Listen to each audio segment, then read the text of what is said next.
Samuel Eto'o, le président de la Fédération camerounaise de football, a engagé un conflit ouvert avec l'État du Cameroun.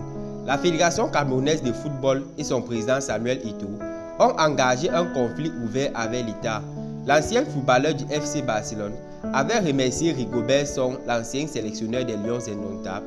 Après la CAN, l'État a choisi Marc Brice pour lui succéder, une décision qu'a refusé de reconnaître Samuel Eto'o. Samuel Eto'o se retrouve désormais dans une position délicate où il n'a que peu de marge et de manœuvre pour répondre.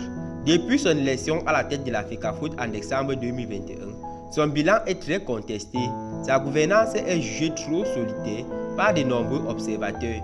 Il est également visé par une enquête pour corruption arbitrale lors des matchs de deuxième division. En 2022, le meilleur buteur de l'histoire des Lions indomptables avec 56 buts avait été condamné pour fraude fiscale. Selon les informations que nous avons reçues, le président de la République du Cameroun, son Excellence Paul Biya, a signé un décret qui doit mettre Samuel Eto'o dans une position très difficile. Les détails dans la suite de cette vidéo. Bonjour à tous et bienvenue sur l'équipe 21. Si vous êtes nouveau, abonnez-vous à la chaîne, activez la cloche de notification et laissez-nous un gros pouce bleu. Merci et bon visionnage.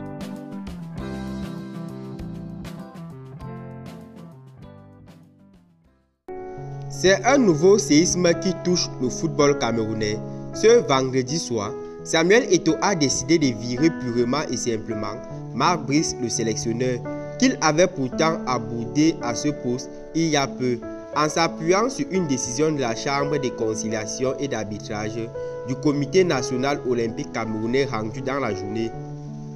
Cette chambre, convoquée par l'Association des clubs de football amateurs de la Ligue de foot professionnelle, a décidé de suspendre le staff technique des Lions indomptables nommé par la fédération donc par Eto'o.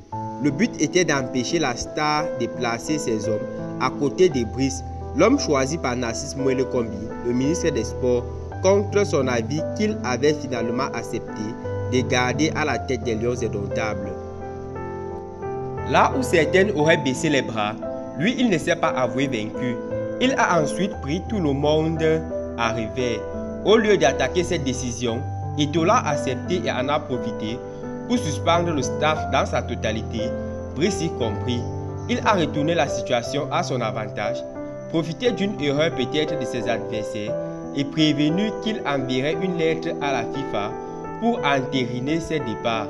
Que va décider Mouele Kombi en conflit ouvert avec Eto'o ou même la FIFA à 2 semaines d'un match qualificatif pour la Coupe d'Afrique des Nations Maroc 2025? Impossible de savoir qui serait sur le banc de touche. Mais il y aurait certainement une réplique lundi de Mouele Kombi. Eto'o pourrait s'empresser de son côté de nommer très vite des hommes nouveaux pour garder l'avantage. En tout cas, l'histoire n'est pas encore scellée. Brice, qui se trouve depuis quelques semaines au Cameroun, doit bien se demander où il a mis les pieds. Dans une lettre adressée à la FECAFOOT, le secrétaire du président Paul Biya a rappelé les conditions de nomination du sélectionneur.